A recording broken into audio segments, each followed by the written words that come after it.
कपड़े धोने वाली बहू। शादी के पहले से ही विभा को कपड़े धोने का बड़ा शौक था। कभी नल के नीचे तो कभी तालाब के पास। अरे मेरी नीली वाली लुंगी नहीं दिख रही है। विभा की अम्मा, कहाँ रखी है लुंगी? अरे वो तो विभा ने परसों ही धोकर रखी थी आपकी अलमारी में, देखो वहीं होगी। वो ना मैंने आज धो दी, मुझे लगा कि गंदी हो गई होगी। अरे कैसे गंदी हो गई थी, उसे तो मैंने पहना भी नहीं। हे भगवान, इस लड़की के कपड़े धोने की आदत से परेशान हो गया हूँ मैं। जितना तो घर में राशन नहीं आता, उससे कहीं ज्यादा डिटर्जेंट पाउडर का खर्चा है। इसकी शादी करवा दो, शादी जाए अपने घर में ही करे काम, फिर चाहे घर के कपड़े धोने हो या पूरे गांव के। हाँ ठीक बोल रही हूँ, देखता हूँ मैं कोई लड़का। वो दिन भी आ जाता है जब विभा को देखने लड़के वाले आ जाते हैं। लड़की मुझे अच्छी लगी। होने वाली सास कहती है, बेटी अगर कुछ पूछना है तो पूछ लो। वैसे तो हमारी लड़की बहुत ही शर्मीली है, जो बोल दो वो मान लेती है, इसे क्या पूछना होगा। अरे कैसी बात कर रही हो माँ, मुझे इन लोगों के घर रहना है, सवाल तो कई है। हाँ हाँ बेटा, पूछ लो ना, क्या पूछना है। आप लोगों के घर कपड़े कौन धोता है? सास का मुंह बन जाता है। देखो, अगर तुम ये कहना चाहती हो कि तुम्हें कपड़े धोने नहीं आते तो सुन लो, कपड़े मैं ही धोती हूँ, लेकिन तुम्हारे आ जाने के बाद मैं रुमाल तक नहीं धोऊंगी। अरे चुप रहना भाग्यवान, बहू बेचारी घर आई नहीं, उसे डराना शुरू कर दिया। वो क्या है ना बिटिया, अभी तक तो ये कल्लू की माँ ही धोती थी, लेकिन अब तुम्हारे पापा तो दहेज में वॉशिंग मशीन देंगे ही। तभी विभा की माँ बोल पड़ती है, सवाल भी पूछा तो क्या। वैसे भाई साहब, मशीन की तो फिर भी कपड़े धोने की कैपेसिटी होती है। मतलब जो बिटिया दे रहे हैं ना विभा, इसे कपड़े धोने का बहुत शौक है। ये आप लोगों के क्या, आस पड़ोस गांव मोहल्ले सबके कपड़े धो दे और उफ तक ना करे। बाहर देखा नहीं आपने कितने कपड़े सूख रहे हैं, सब हमारी बिटिया ने ही तो धोए हैं। बस भी करो ना माँ, शर्म आ रही इतनी तारीफ सुनकर। और तो और एक दाग निकाल कर दिखाओ तो मान जाओ। हाँ अच्छा, माफ करना बेटा, मैंने गलत समझा, हमें तो रिश्ता बहुत पसंद है। और ऐसे जुड़ जाता है रिश्ता कपड़े धोने का शौक रखने वाली विभा का। उसकी शादी हो जाती है कोयला फैक्ट्री में काम करने वाले कल्लू के साथ। शादी के बाद अचानक विभा चिल्लाती हुई सास के पास आती है। सासू माँ, अरे सासू माँ कहाँ है आप? ये तो धोखा है, धोखा दिया आप लोगों ने मुझे। इसे ससुर के चक्कर के बारे में पता चल गया। अरे तो उसमें तुझे क्यों धोखा मिला है? अरे नल में पानी नहीं आता, कपड़े कैसे कब धुलेंगे? अच्छा, तू पानी नहीं आ रहा उसकी बात कर रही है। तो आपने क्या सोचा? कुछ नहीं।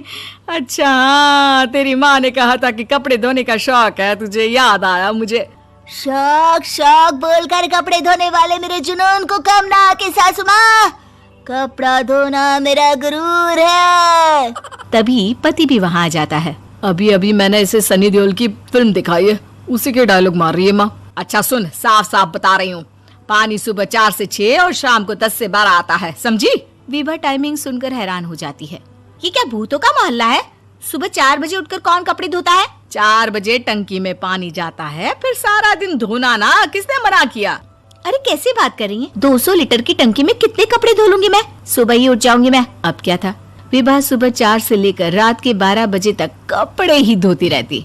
एक रोज सास पड़ोस से निकलकर कहीं जा रही होती है कि साथ वाली कहती है, हाँ कल्लू की माँ, जरा ये बताओ कि 2 साड़ी है, 2 ब्लाउज और एक पेटीकोट और एक नाड़े वाला लंबा कच्छा। हाँ तो? अरे तो क्या, कितना लोगी धुलाई ये बताओ। धोबन दिख रहे हैं हम क्या? हमारे पति सरकारी नौकरी से अभी रिटायर हुए हैं और बेटा सुपरवाइजर है कोयला फैक्ट्री में। धोबन समझ रखा है हमें? हाय रे कल्लू की अम्मा, माफ कर दो, वो तो मोहल्ले में यही सब बता रहे थे कि तुमने बहू को कपड़ा धुलवाने के काम में लगा दिया है। सास को पड़ोसन की बात सुनकर गुस्सा आ जाता है। वो घर पहुंचती है जहां घर के बाहर ही इतने सारे कपड़े सूख रहे होते हैं जितने कि किसी धोबन के घर पर। अरे ओ कल्लू की दुल्हन, बाहर निकल। माँ जी यहीं आ जाओ, बाथरूम में चादर धो रहे हैं हम। अरे अभी हम धोते हैं, तुमको बाहर निकलो। ये आस पड़ोस वाले बोल रहे हैं कि हम बहू से कपड़े धुलवा कर उसे कपड़ा धोने वाली बना दिए हैं। अरे छोड़ो ना माँ जी, किन लोगों की बातों में आती हो? आस पास के लोगों का तो काम ही होता है कि वो किसी तरह सास बहू को लड़ा दे। बहू सारे घर के कपड़े धोती है, ये क्या कम है? बोलिए। सास को भी लग जाता है कि वो बहू का ये सनकीपन नहीं छुड़वा सकती, इससे अच्छा है कि खुद ही चुप हो जाए। एक रोज सास और बहू मंदिर जाते हैं, जहाँ सास की साड़ी वहाँ खड़ी भीख मांगने वाली से मिलती है। माँ जी क्या बात है, आपकी साड़ी उस भिखारन से कितनी मिल रही है ना? हाँ हाँ देखो तो, दोनों की साड़ी मिल रही है। क्या बात है कल्लू की अम्मा, तुम खुद को तो अफसर की बीवी बताती हो और ऐसी सिंपल सी प्लेन साड़ी पहनकर घूमती हो। सिंपल और प्लेन नहीं है ये साड़ी। तो क्या सोने के धागे से फूल बने हैं? कुछ भी सासू माँ, कुछ भी। हाँ बने थे इस साड़ी में सोने के धागे से फूल। मेरे पति लेकर आए थे मद्रास से स्पेशली मेरे लिए 10,000 की। ताहे भाई साहब इस भिखारन के लिए भी सेम टू सेम साड़ी लेकर आए होंगे 10,000 की। सास उस वक्त कुछ नहीं कहती, लेकिन बहू के साथ घर आती है और अलमारी से एल्बम निकाल कर लाती है। ये साड़ी देख रही है, ये वही साड़ी है जिसे मैंने अभी पहना था।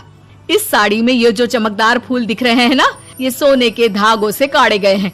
लेकिन तू लोकल वॉशिंग मशीन ब्रश से घिस घिस कर सारे फूलों को निकाल कर साड़ी प्लेन कर दी। मुझे माफ कर दीजिए सासू माँ। और तो और, जब मैंने तुझे तेरी गलती के लिए कुछ नहीं कहा, लेकिन तूने तो सबके सामने मेरा मजाक ही बना दिया। क्यों? बहू को समझ में आ जाता है कि अब से उसका कपड़े धोना बंद।